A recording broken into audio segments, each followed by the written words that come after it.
Welcome everybody to another installment of the Polandball Podcast, featuring me, your host, DickRhino, as always. And today I am joined by another prolific countryballs video essayist, all the way from Vienna. Say hello to KRAUT. Hello. Thank you for having me. How's it going? Not too good health-wise. You can see me, my eyeballs, my horrible eye sacs that are dark. And, well, I told you, I'm under a lot of stress, not sleeping well, chest pain, dizziness. That is a hell of an opening to a podcast. No, KRAUT is most of our viewers probably already know about you. You have a YouTube channel that is up to 600,000 subscribers, which is quite impressive. And you've been doing Polandball video essays for a number of years now. Looking back on it, like I think the first videos I can see that are like countryballs related were like 5 years ago. Is that when you started doing that sort of content? Yeah, 5 years ago, almost 6 years at this point. Time flies, huh? Yeah. Yeah, especially when you're in your 30s, you realize that time seems to pass a lot longer, quicker, faster. No, I've noticed that too. Growing up, when I was a kid, I thought that like a year lasted a lifetime, but now it feels like they're just racing by.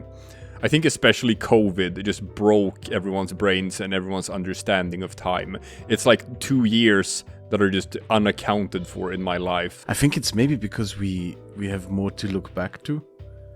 So we can, we have more things that we can look back to. And as such, because there's more that we can look back to, time seems to be flying by faster.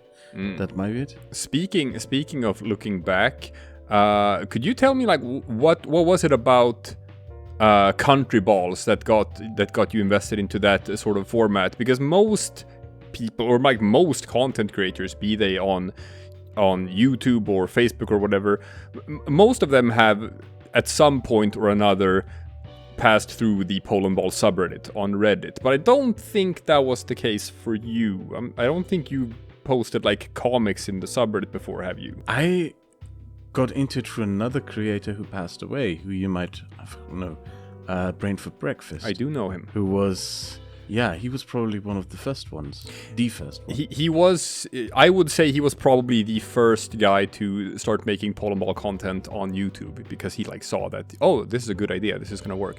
No, I was friends with him. He was a moderator in the subreddit together with me. We had like meetups and stuff, so I actually met him in real life a couple of times as well. So yeah, very sad when he passed away. But yeah, that was sort of around that time, like 5 years ago. Yeah, I remember that I watched his videos a lot, and then he just disappeared, and I did not know what had happened, and it took me like, I think it was almost half a year after it was announced that he had died, that I found out that he had died. It was announced by me. I don't think I watched your announcement video. I found it out through a subscriber, I think. Okay. I think I read some comments. One of his subscribers, not mine. I read the comments because, that thing when someone makes really, really good videos where you just keep coming back and watching them again and again. Yeah. And that he definitely was one of those where you kept coming back and watching his videos over and over again. Oh, and you just read the comment section of... I found a comment that said, "Oh, he's dead. Shit, that's sad. That's awful. Oh no, what now?" And then I think I saw someone else making Polandball videos, and then I wondered if I could make videos like these as well. And I got a drawing pad and I started drawing. Well, the first one was with mouse and keyboard, which looked horrible. Dude, that's fine. I still draw my comics with a mouse and keyboard. It's part of the charm of the medium, right? It's supposed to be like shitty MS Paint comics. That was yes, but obviously, like if you want to do a professional thing and be a YouTuber and video essayist, you do want to like. I used the shitty thumb rolling mice. This is something that I got used to when I was at a desk job, so it's very difficult to draw with these. I'm sure. A mouse with one of those like trackpad balls on it. Oh wow. Yeah. I got used to these, conditioned to these, I could say, when I had a desk job, a shitty one. Yeah. But yeah, even so, picking up a drawing pad, it's not something anyone can do. And your stuff looks nice. Do you have like a background in like drawing otherwise? Did you draw comics in your school books as a kid? I was very good in art class, but I have to tell you that switching from paper to a drawing pad is very difficult. Yeah, and there's sort of a joke among my friends ever since I moved to Vienna. They make these silly jokes that, are you going to sign up for art school and failing and dropping out, and when you then go into politics they make these very nasty jokes. But it's yeah. Kind of an obvious joke to make. Yeah. But you don't have like a background in art otherwise? None whatsoever. No. My dad knew some painters from the communist bloc who I got to grow up with knowing as well. Dissident painters from Slovakia mostly, and some from Czechia. Oh, fascinating. Yeah, I grew up around their papers, and my dad liked to oil paint. I don't have the patience for oil painting. It's a very laborious process. But other than that, I just make sketches sometimes of things. And yeah, I would actually recommend doing it because it's relaxing. Like out of all the YouTube things, like I look forward to the drawing. When you make a video, I don't know how you feel about it, but like just sitting down and just calmly moving your hands, listening to something in the background. It's the better part of making videos when you can do something yourself. It comes and goes for me. Whereas like I have periods in my life where I use drawing and comics as a form of escapism. Of if I have stuff in my private life that is stressful or not working out for me, if I have something I want to escape away from real life for a while, then just sitting down and doing something creative, be it like playing music or drawing something or whatever. It's always helped me find some sort of like inner peace. For me, so I can relate with that. Yeah. I have the same thing, I have to tell you. It's relaxing. My escapism used to be books, still is, the reading, but the drawing thing is when you get that fidgety itch, when your hands need to do something. It's very comfortable to sit down and draw. I guess all creatives sort of have that, whereas like if you don't get an outlet for it, eventually you start crawling on the walls. You have all of these creative ideas inside you, and they just need to come out somehow. Yeah, I don't think I'm very creative as a person, to be honest with you. Oh, really? I struggle with. I don't know how to put this. I struggle with drawing backgrounds, landscapes and stuff like that. I still have to learn that. I don't know if that's a creativity thing or if that's just a skill. Probably a skill issue. I think people can say they have a skill issue then. It might be, but I think this might also be that, since my background was the subreddit, right, and drawing comics for many, many years, and it's only a bit more lately that I've transitioned into YouTube and video content. So then you surround yourself with other artists, and you spend all day reading other people's comics and looking at their art and studying it. And looking at like, oh, this is how this person drew a cloud. Oh, that's interesting. I'm gonna steal that. This is how this person drew a mountain. Oh, I never thought about it. Oh, you can do that, and you pick up things along the way. So if you look at like my first couple of comics, you can absolutely see like an evolution of the art when it comes to backgrounds. Yes. As I just pick up more and more things along the way, and they start looking better over time. I had a South Korean artist who drew for some of my videos, back when I could still hire people, and he certainly influenced my thing a lot. You can see that I try to emulate his style somewhat. He is really great. Teabag is his name, and he made some amazing art style, and I tried to sort of copy his style somewhat a little bit, and it improved my style, but it wasn't exactly like his, because when you try to copy sort of the things that others do, the styles, the ways that they make things, you never really fully end up doing it exactly like them, but you end up sort of creating a mix of your own with some improvements, basically. That's how I see it. Yeah, well, but I think there's something to that of just like you want to over time develop your own style, so that when people see it, they can see like, oh, this is a KRAUT drawing. I can tell it has all the hallmarks of this is how KRAUT draws bushes. I want to get better at that, to be honest. I don't want it to, like, eventually I want it to become better and better and better and better and better, to the point that it becomes unrecognizable from what I used to do. What I do now is unrecognizable from what I used to do 5 years ago already, and I hope that I can get better at that even still. Just better as time goes by.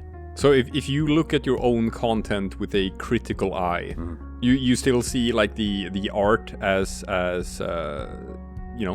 something that can be improved and developed on? Everything as something that can be improved. Everything should always be improved. Everything. At least that's how I see my content. Which is why I'm currently in a bit of crisis mode, because I have to make my current projects a little crappier, which I really don't like. But I generally look at things to improve all across the entirety of my projects, to be honest. So talk about that for a bit, because you have we mentioned this a bit in passing before we started recording, that your channel has been on hiatus for about 6 months, and you just recently started making videos again. Yeah. What was that about? Yeah, my dad had a very bad medical diagnosis. Almost died. And I sort of, some people might not understand it, but I sort of packed my stuff, left the city I live in to be with him, to care for him and attend to him, which was very stressful, but it was necessary.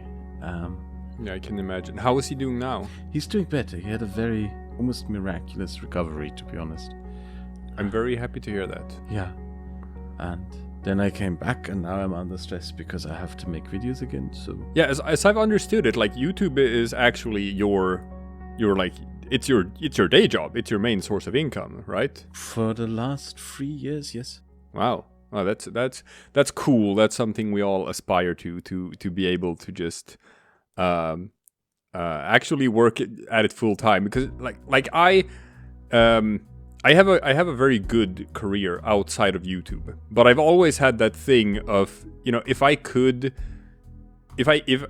choose for myself, I would absolutely just work in a creative field. I wanted to growing up. I wanted to be a comic book artist. I wanted to be an actor. I wanted to be a musician, etc., etc. But all around me, like all of my peers and family or whatever, I was always told that that's too risky, that's stupid, that's not realistic. Pick a safer option. Be smarter. Don't go for that for your passion. Don't go for your dreams. Go for something that's more sensible. And it worked. It got hammered into me. I did. So as a result, like I have a very good career, but I have that thing of like, man, if I could just, quit my job and just do creative stuff full time, it's such a wonderful prospect for me. Obviously, for us, the situation is a bit different because we're 4 people running the channel, which means that the channel needs to be like 4 times as big because it has to support 4 people instead of just 1 person. So we're still some ways off from that being a reality.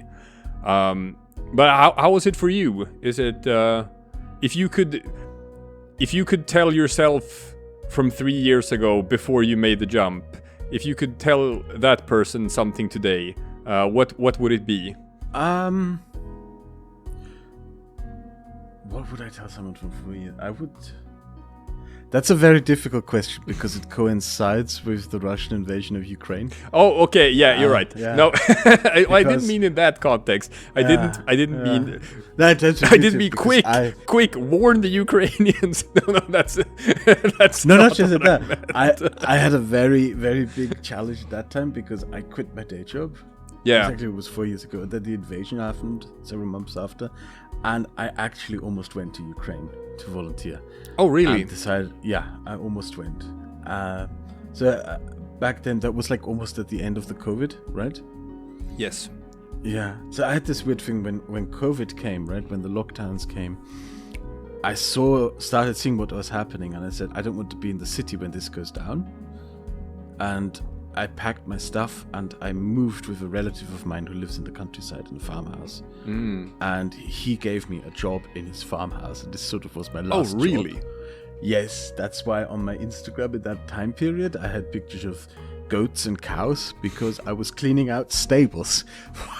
That's what you were doing during COVID? Yes, because I was worried that it would be like the Black Plague or something, that an enormous amount of there's a really, really great book, Epidemics in Society, by what's his name? Frank Snowden, Epidemics in Society. It's a really big but really great history book about the impact that epidemics and plagues have had on societies throughout history.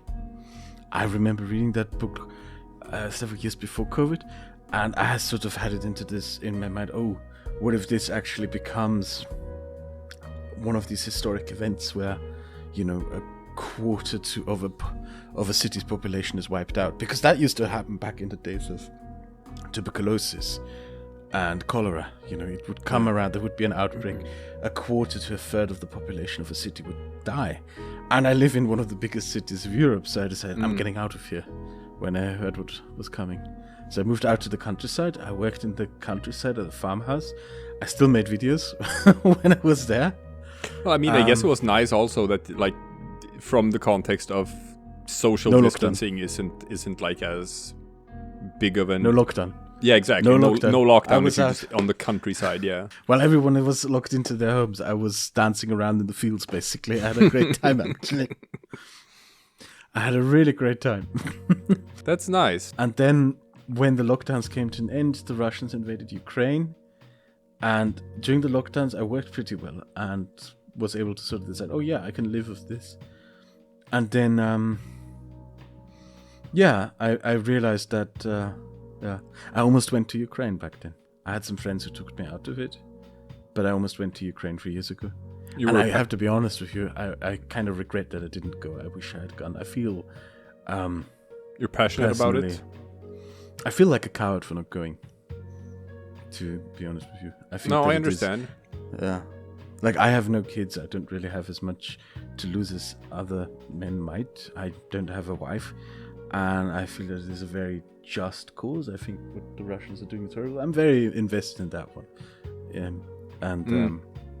And that's fine. You can speak on that here. We have not minced our words either. We have also been very open on this channel about the fact that we support the Ukrainian people and their right to exist. Yeah, I have friends who went as volunteers. I also know someone who went and was killed. And back then, 3 years ago, that was the main thing I was struggling around.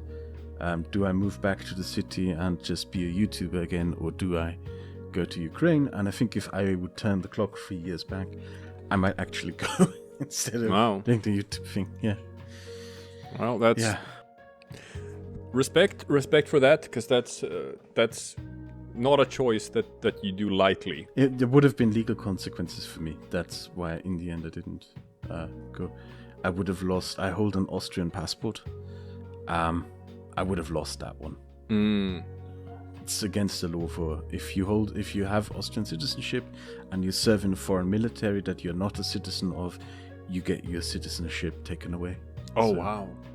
Yeah. Yeah. Okay. That fair, I guess. Okay. But other than that, in terms of like the sorry that I made this detail. That's fine. Absolutely, talk about it. I think also like in terms of like YouTube as an income source, as like doing it for a living, the most rewarding thing for me was so when I made the big series, I hired a lot of artists, and I tried my best to hire artists for all the videos I made, and I paid them sort of a standard wage of 1,000 euros per video that they draw for me.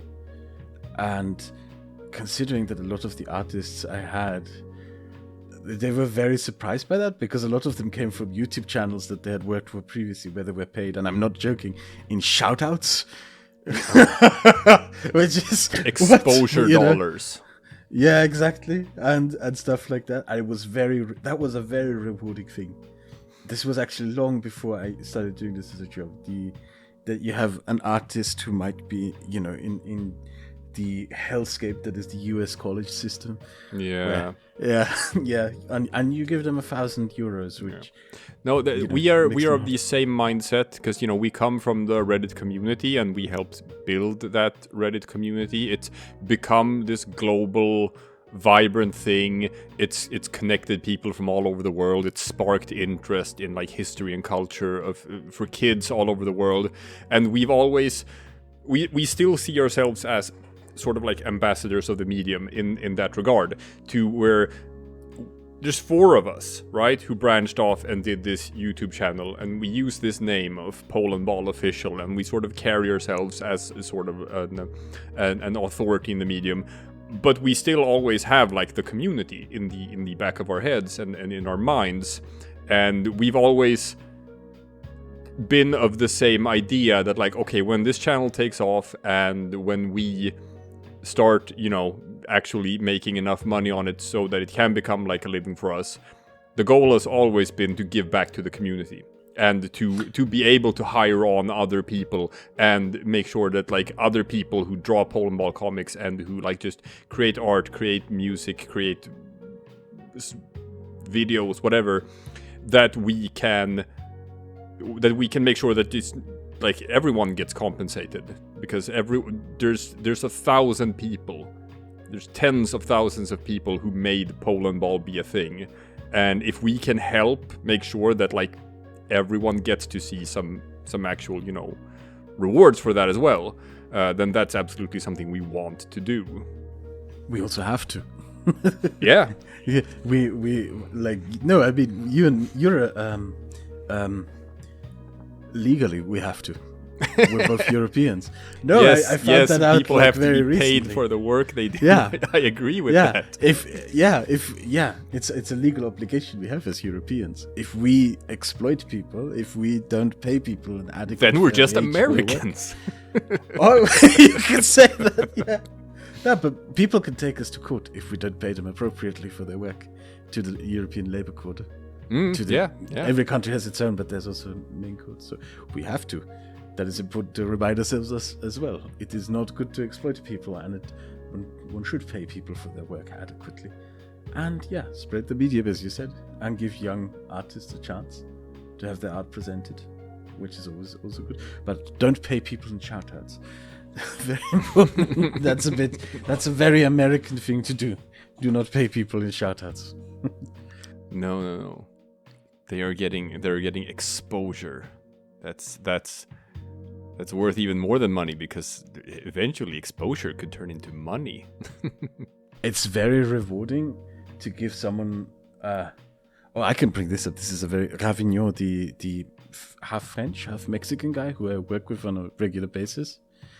I paid him for the art that he made me, and my payments to him were held up. Oh. For almost for quite a long time. I had a real struggle with PayPal and with the banking system over this. Because get this, he lives in Mexico, and they suspected that I worked for a drug cartel with him, and that these were payments. We've had that happen as well with international transfers, where they're like, we have to make sure that what you're doing, because we're seeing all of these weird, big amounts of money passing the border here, and what are you guys doing? Is this a money laundering operation you've got going here? And I had to have a long conversation with the banks explaining that, like, no, this is a legitimate YouTube business, which is not something they hear about every day.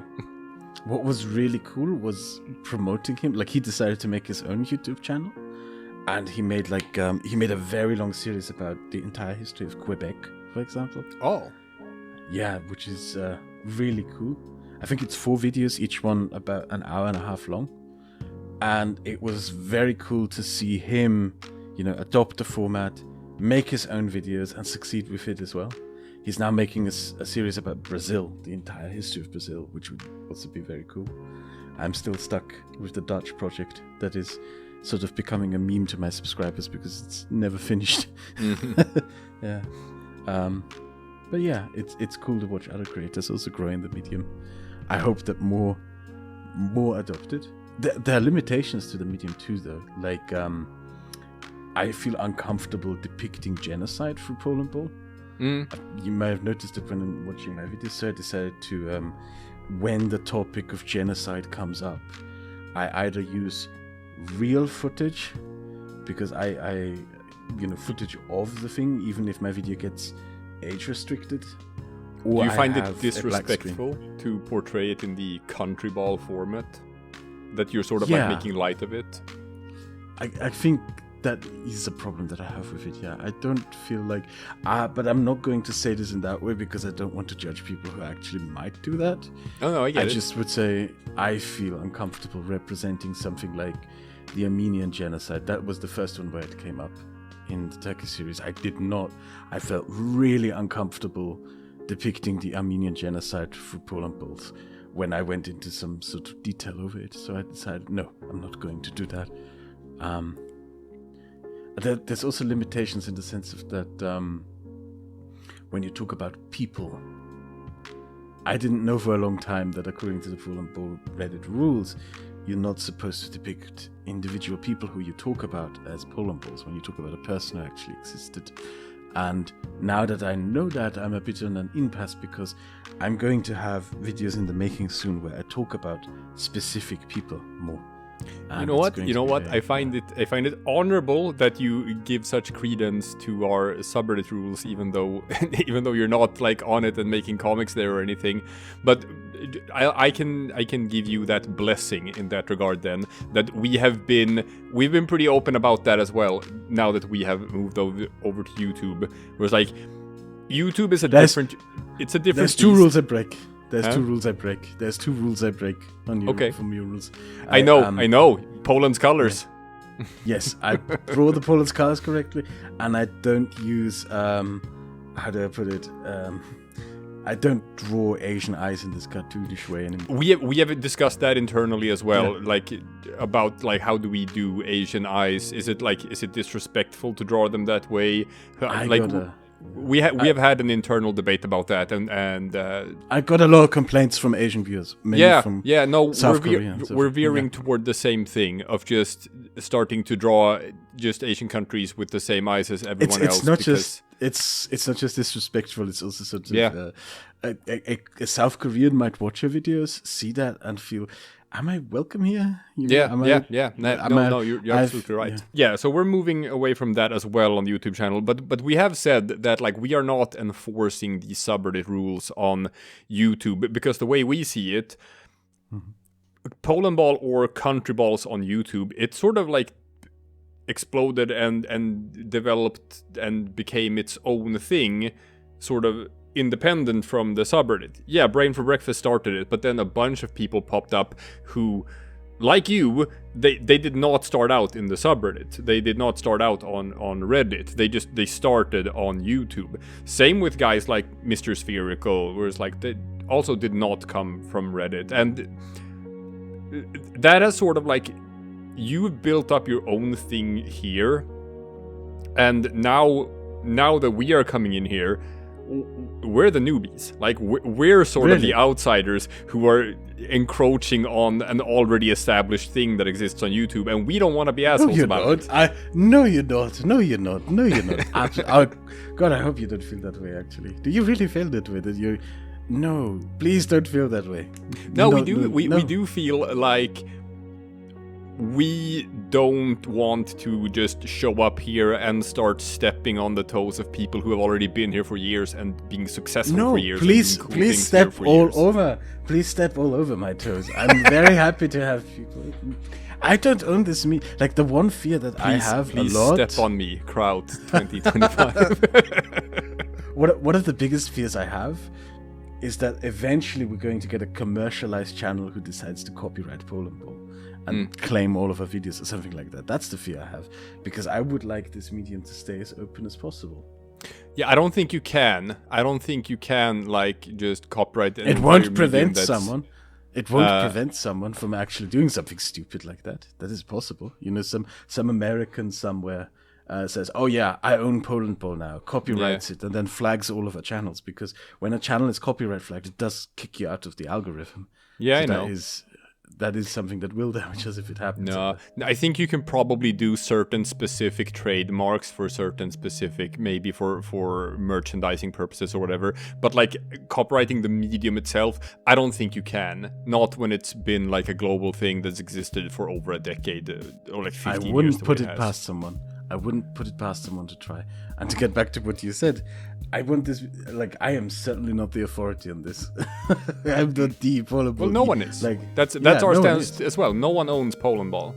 Yeah, that's the beauty of it. Everyone can do it, and everyone should do it. Get yourself into drawing. It's relaxing. It's so meditating to draw.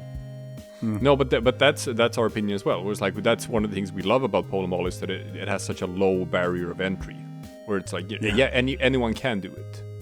Yeah, and anyone can tell funny stories about their own country. Even if you don't know anything about other countries, you know your own country.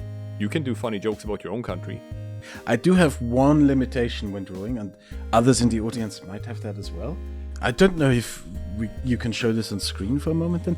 Whenever I draw for a video, I have this layer of flags in the background, on a background layer. What a lot of people might not know about me, I am partially colorblind. Oh. Yeah, that is my one limitation in drawing these. I use, all the subscribers might remember, like... Which color blindness is it? Is it like red-green or...? Red, green, blue, red. Oh, that's a lot of flags. Yeah. The older viewers might remember the purple turkey. Oh, really? Yeah. Yeah. Purple turkey, green France and stuff like that. So this helps. Having a background layer in your drawing tablet or in your drawing program where you can just constantly reference the flags and just pick the correct colors, that helps a lot. So if you're colorblind, use a background layer with the flags. Good advice. No, we always tell people to do that anyway. Like, just instead of just picking out from a color picker, just go to Wikipedia. Just grab the actual flag and just sample the colors. It's the easiest way to make it look nice. I didn't know that others do that as well. I thought I was the only one because of my less limitation. No, I still do it. I still just, whenever I draw Sweden, I go to Wikipedia and just grab Sweden's flag. No, but it looks nice. Some people don't. Some people want to give comics their own sort of like identity and look, so that they use maybe everything has a yellowish tint to it and whatever, and that affects the flag colors as well. So I unfortunately can't do that, because I will end up doing things like, I remember like 5-6 years ago I made Japan with a green spot and stuff really? like that. Yeah, because I sometimes just confuse them completely. And so every time I start making a video, I go through all the countries that will appear, and I download all the flags and put them all in a layer like this. Yeah. And that way I can easily quickly tap, go through the color pattern. I wanted to make a big color template with all the countries' flags sorted in, but that is a lot of work. But might do that eventually as well. Yeah, well, this works too. But that's a drawing. How do you do? Because obviously, like, if you do work long term on a channel and you have it as your day job or whatever, what goes into like picking subjects for videos, subject matter? Do you have any consideration for like pleasing the algorithm and being like, oh, I'm gonna pick this because I know that this would get more views than something else? I do not care about the algorithm at all. I'm very, like right now, my current series is about Polish foreign policy. It was intended at first to be a very long video, but I'm now splitting it up to try and force the algorithm back to promote me a little. Gotta be honest about that, because I've been gone for 6 months, and it's just something that interested me. I got this sense when I looked at conversations that were taking place on the internet, how much of East Central Europe is still an enigma to a lot of people in Western Europe. They don't understand the inner politics and how things work there, etc., etc. So I wanted to make a video that sort of explains, hey, this is why Poland does what it does. This is why it has such a heavy focus on defense spending in its politics. This is how Poland views the rest of Europe in terms of foreign policy. Why does Poland think of Germany as a inherently unreliable partner in Europe? Why are Polish-Lithuanian relations some of the best in Europe? Why are Polish-Czech relations arguably the best in Europe and stuff like that? So there's also things that I've sort of, I go through these considerations. So one thing regionally that ties me very close, something that I really want to do is in the near future is go more into my region. So and do something that has a little more to do with my family background. Like my dad was a journalist back in the 1970s and 1980s, who in the 80s worked with the anti-communist dissidents in Czechoslovakia and in Hungary. So I want to make more videos about like Czechia, Slovakia, Hungary, Central Europe. The next series after Polish foreign policy, I'm making 2 videos, one about Canada and its relationship with Europe, which I decided because it is topical and I think people should know a little more. And then I wanted to make one about nuclear proliferation because there's a lot of concerning Europe that I don't think.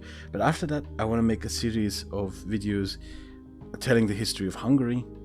And the reason I'm doing that is because when I look on conversations online, I realized that a lot of people don't know. Like a lot of people seem to know that Viktor Orban is an awful prime minister, but nobody really knows what he did. So I want to make a series about the history of Hungary and use this as a segue to make a long video that's not going to be Polandball, I have to say, about what Viktor Orban has done to his country. So it's more considerations like that, like the Netherlands series that is never going to finish, unfortunately. Well, it has to be done eventually, is because I have a genuine personal fascination with 1500s, 1600s Low Countries, with the Netherlands, with what the Dutch call the Dutch Golden Age. Like if there were a historical video game ever set in that time period in Amsterdam in the 1500s, 1600s, I would love that. Because everyone, has sort of their own little niche, and for me it's the Dutch, because they're in that time, and what the Dutch did during the Golden Age, it's something that is very unacknowledged in the rest of the world, but had an enormous important impact on us. A lot of people will know that the Dutch invented modern banking and stock exchange. What a lot of people don't know, for example, is that the Dutch basically invented freedom of speech. The concept, the legal idea. They invented that during the Dutch Golden Age and were the first country to sort of had it as a legal standard, which is really cool. I did not know that. Yes, they did. In when they fought their war for independence against the Spanish, right? They also had a little internal civil war almost, because it was a very multi-confessional country, right? You had Catholics, Lutherans, and Calvinists, and you had this sect of Calvinists which really wanted to persecute everyone else. So they started issuing edicts through the Dutch Reformed Church, demanding that heretics be persecuted, that cities sort of get rid of Catholics and get rid of Lutherans and so forth. And because the Netherlands was in the Middle Ages a very decentralized, the lowlands in general, this also includes Belgium, very decentralized politically, in that each city had enormous autonomy in what they did. The stadtholders, I hope I pronounced it correctly to all the Dutch in the audience, decided to simply not enforce the edicts, and instead created legal frameworks that were like, okay, everyone can believe whatever they want. Everyone can practice their faith whatever they want. And then there were edicts coming out saying, oh, you should persecute people for if they preach certain things or say certain things.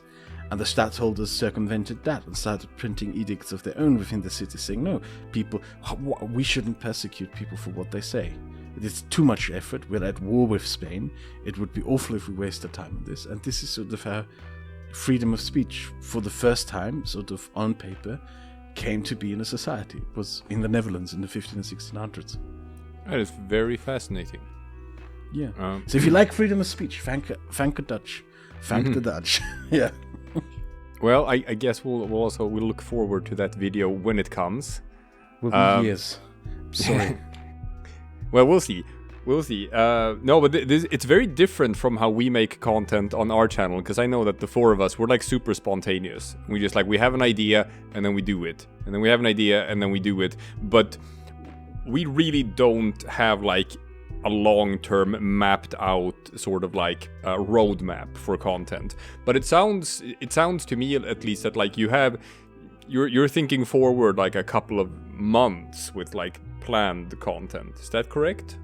It's more a process where so what happened with the Dutch series, I bring it up because a lot of my Dutch subscribers are very annoyed with me. And I managed to anger a Dutch community online because I promised this long series. What happens with me sometimes is if a topic really interests me, I can end up getting lost in it. I see. And doing too much. So I had this challenge in the initial phase where things ended up getting too long.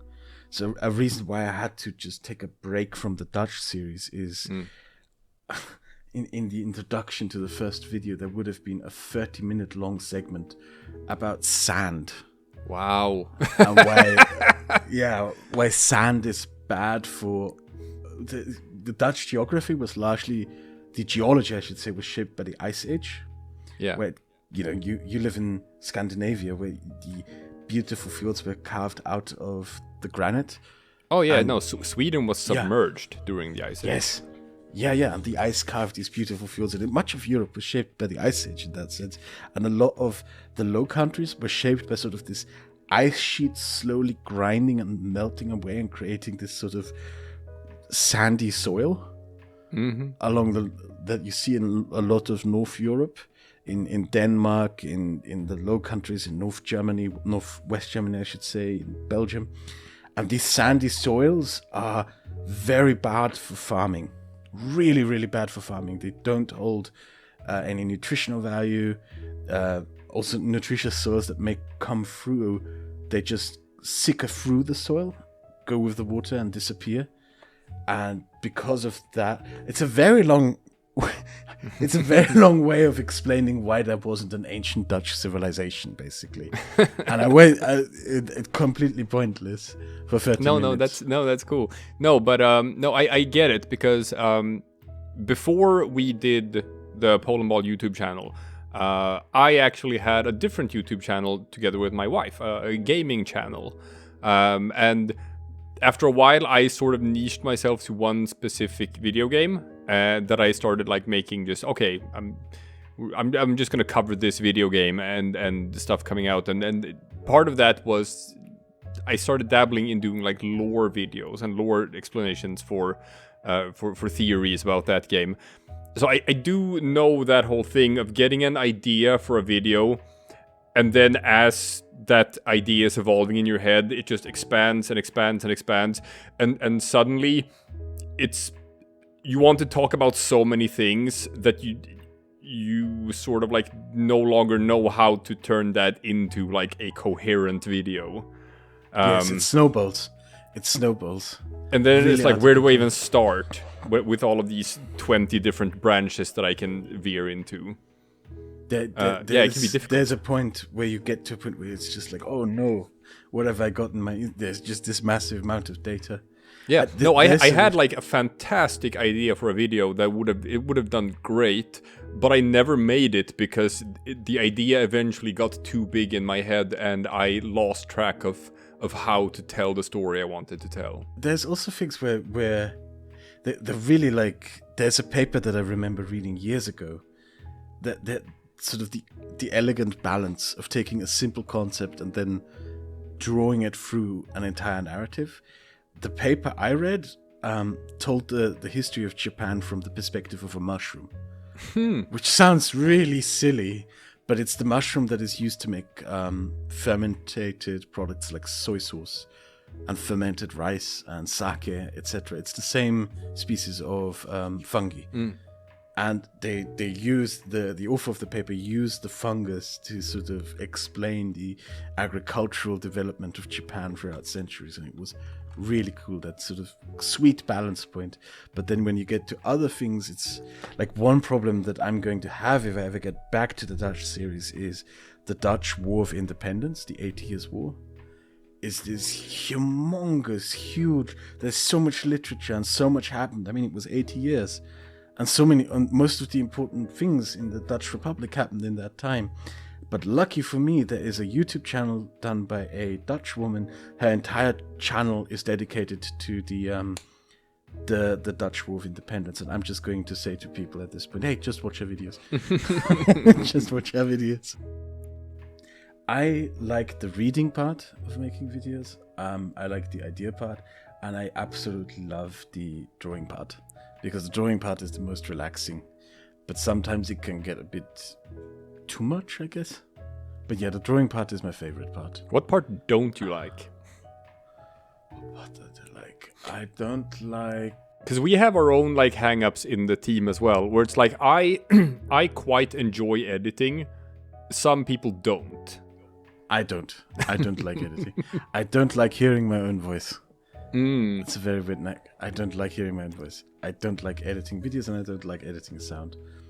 I like hearing my own voice, but I've always been sort of like that. I don't know. It's. I think it's a showman thing. If you are that sort of have that sort of personality where you kind of like being the center of attention, which I think I do. Which I guess it's a bit of an indictment of my own character. I'm very self-conscious about how I speak.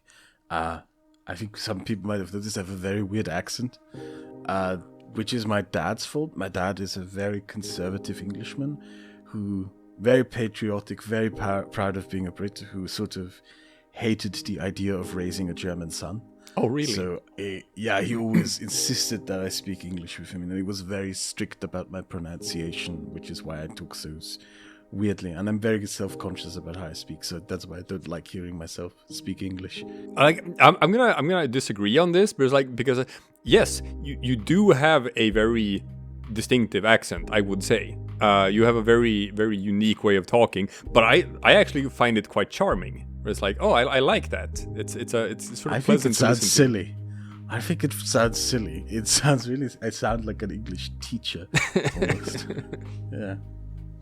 No, but it's not pure English. I mean, you can tell that there's like other things in there as well. A little bit of German slips through. Yeah. That's fun. It's funny to me when I don't get to speak English for a very long time. The German accent comes back. Yeah. No, you have quite the eclectic mix of backgrounds. I've come to understand.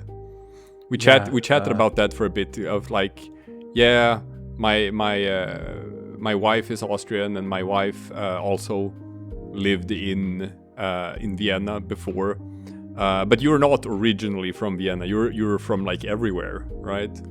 Yeah, my dad is Brit German. My mom is Austrian Polish, and that's sort of. I lived in 3 countries throughout my life. There's a picture of me that my dad likes to show me as I'm 1 year old, running around the Red Square in Moscow. Oh, really? Yeah, which I hate now because I'm so old. I was in the Soviet Union. But other than that, yeah, we traveled a lot. I don't really have roots per se, because we moved around a lot. I lived in Oldenburg, in Cardiff. So many places. But the places I enjoyed the most are probably the countryside.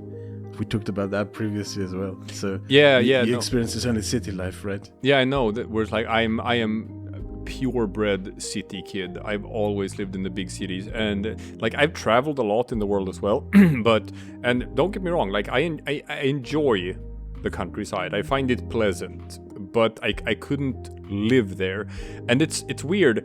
I guess it's just like what gives you a sense of home, right?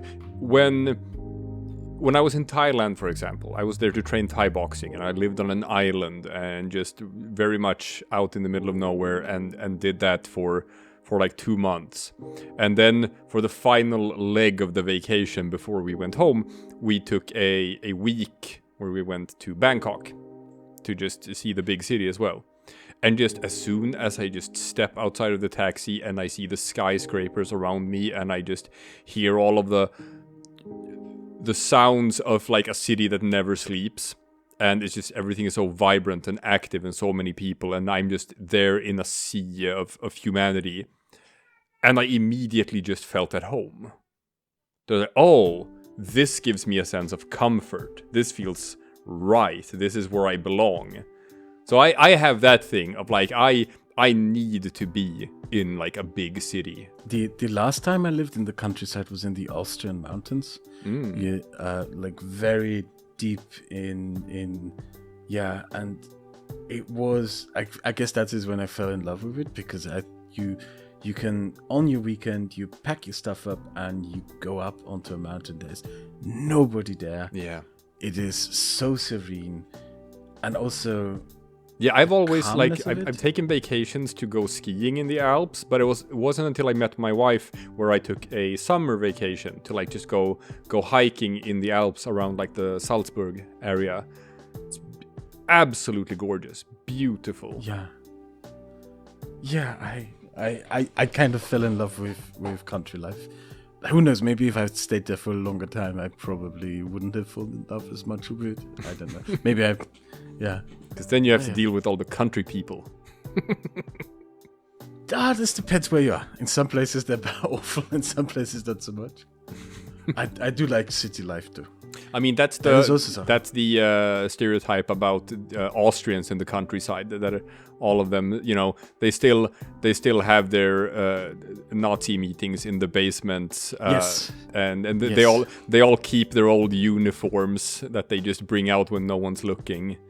Yeah, that's a joke actually. That's like my grandparents used to make. There were two types of people after the war: those who burnt the uniforms and those that kept them in the basement. Mm-hmm. And those that kept them in the basement thought they could one day wear them again, which is probably true. Yeah, I have a friend here in Vienna. He is half American, half Austrian, and his mum is African American. So he told me, like, not just him, but I also know other black people who live in Vienna. It's crazy that there's like, I think there's 60,000 black people who live in all of Austria, and almost all of them live in Vienna, because the countryside can be quite dangerous if you're black some places. There are places where they will literally drive you out of town. So you're right about this. There's some country places here which are especially up in the more mountainous regions, as I've really understand. Oh, really? Not? It's more like it's ironically the closer you get to the German border.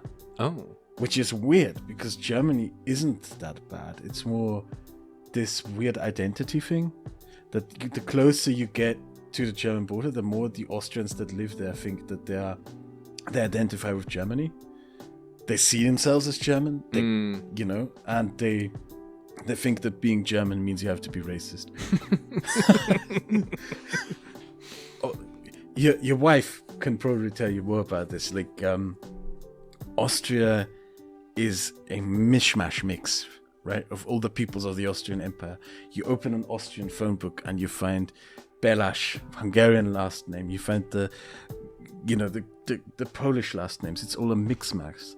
And you have these sort of mixed identities that sort of have their own regional and certain ways of seeing themselves. And Vienna was shaped by like Czechs and Hungarians and Italians coming together and forming something, which is really cool.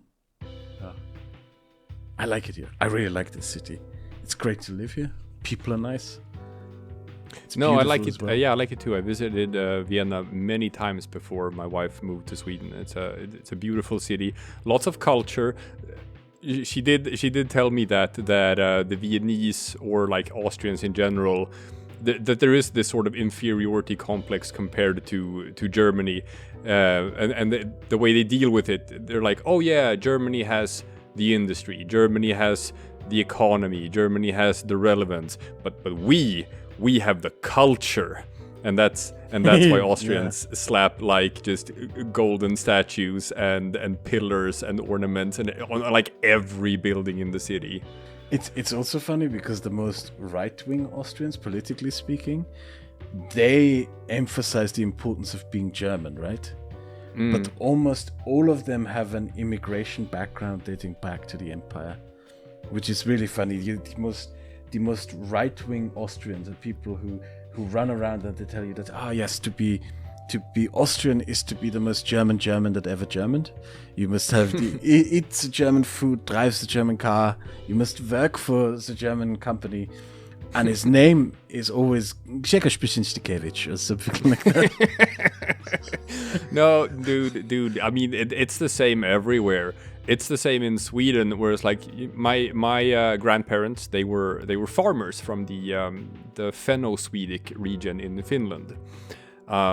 So they spoke a mix of Swedish and Finnish growing up, but it's interesting because the Fenno-Swedes who live on like the west coast of Finland, they always culturally identified more with Sweden than with Finland. And in some ways, like back in the day, they were, and to some extent still are, the upper caste of Finnish society, and that comes from like the 800 years where Finland was a part of Sweden, and Finnish people were sort of like second-class citizens. You still see that today, that like typically the people who do hold the highest positions in society, they have Swedish blood or Swedish backgrounds and Swedish hierarchy, or come from the Fenno-Swedish region. And they take that as a point of pride, so that they identify with Sweden. They are like, these are our people. So my parents, after the Second World War, there was a lot of scarcity in Finland and like poverty and bad harvests, and a lot of people were starving. And in the 50s and 60s, a lot of Finnish people moved to Sweden. And back then, when they showed up in Sweden in the 50s and 60s, that's when they were told by the Swedes, go back to your own country. You're not welcome here. It was a huge culture shock for my grandfather, because he thought that when he came to Sweden that he would be welcomed as like, I am one of you. We are the same people. And they were like, no, you are not one of us. Get out of here. But obviously now, like, the goalposts just change. Now no one would consider like that sort of like a problematic immigration. So it was the Fenno-Swedes in the 50s and 60s. Then it was the Turks in the 80s. Then it was the Yugoslavs in the 90s. And now you see that too, where like a lot of support for the far right in Sweden are people who have like Turkish or Yugoslav origins, who now they've become part of the in-group now, and now they just want to keep out the next group of people who also want to like come and have a better life. I know a Turkish German who had a similar experience to you. I haven't talked to her in like ages. She went to school with me. She studied medicine and became a doctor. And she, like, it wasn't her parents, it was her grandparents who moved to Germany. And she still was like, if you talk to her, she would be like very normal German, right? She just happened to have a Turkish name and identified somewhat with her Turkish heritage. And she had the experience of going back to Turkey to work as a doctor in Istanbul, because there was a time when you earned more as a doctor in Istanbul than you did in Hamburg in Germany. So she decided after her studies, okay, I'm going to work in Turkey. And she thought she was going to be welcomed, but the German Turks and the second generation German Turks who went back to Turkey together, they were all told to go back to Germany. Wow. Yeah. Imagine that. Go back to your own country. Yeah, which is, That is fascinating. Yeah. Yeah. My background, do you sometimes get the sense that that our generation, those after us, are forging almost a new kind of idea of what it is to be European? Yes. Yes. Yes, very absolutely. much so. We're more likely to marry and date and have kids across national borders. I have never in my life dated a German. All my relations have been with someone from another country. Yeah. No. If you look back in time, you don't have to go that far back to where like the borders between European countries were strict and firm, and the idea of like a European community didn't exist at all the way it does today. It's a fairly new idea, but I do agree with you that it is our generation, and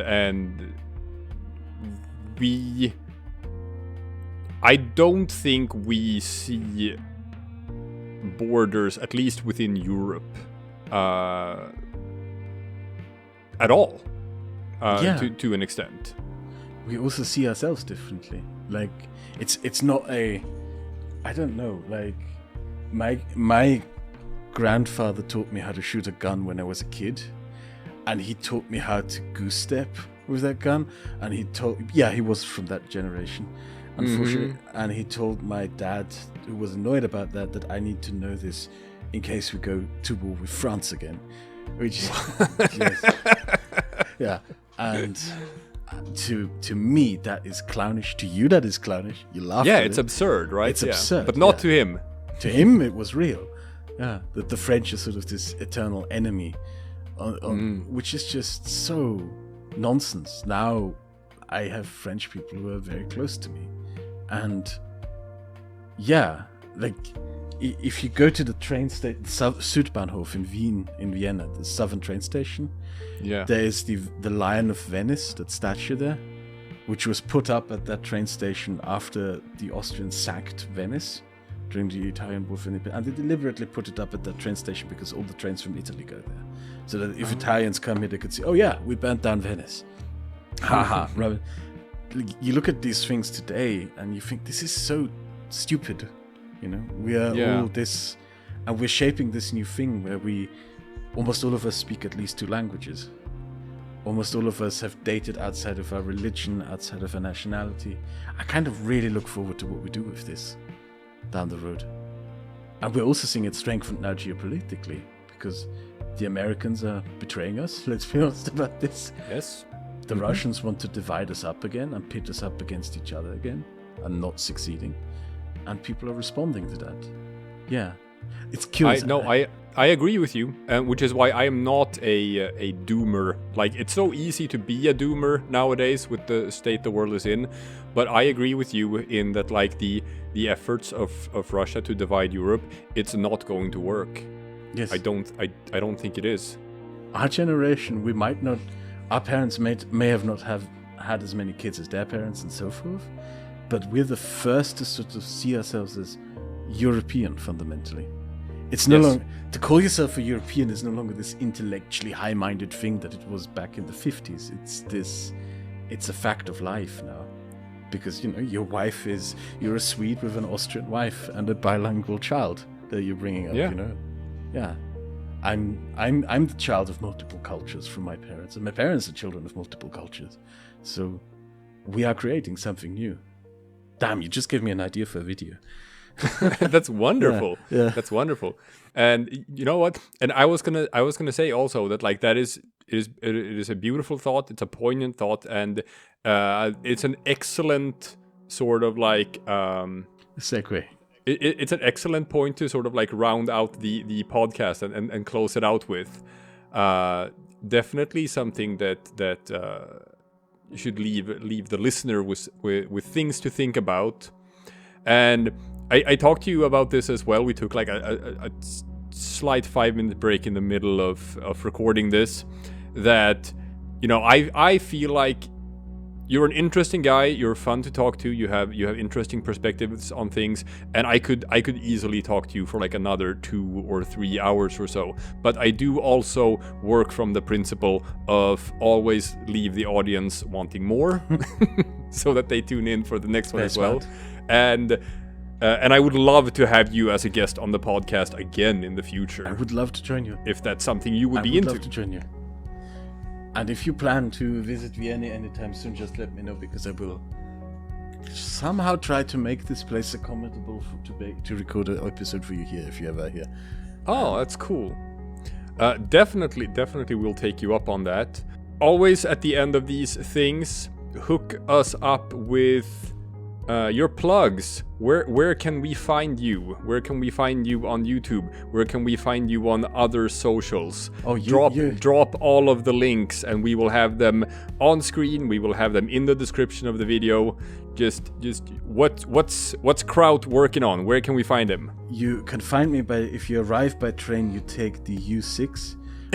No doxing. No self-doxing. That's just everyone knows already that I live in Florida stuff because I said so in the video. That's true. Yeah. YouTube, just look for KRAUT and you should find me. YouTube mainly. I might do streaming soon, but I'm not entirely sure about the type. Just look up my YouTube channel. That's fine. Be wary of impersonators. There's a guy who pretends to be me who sold what were these awful Bitcoin images called? No. Yeah, there's a guy who pretended to be me who sold who tried to rip people off in Bitcoin scams. If it's not endorsed by my main YouTube channel, it's not me. That is very good to know. Yeah.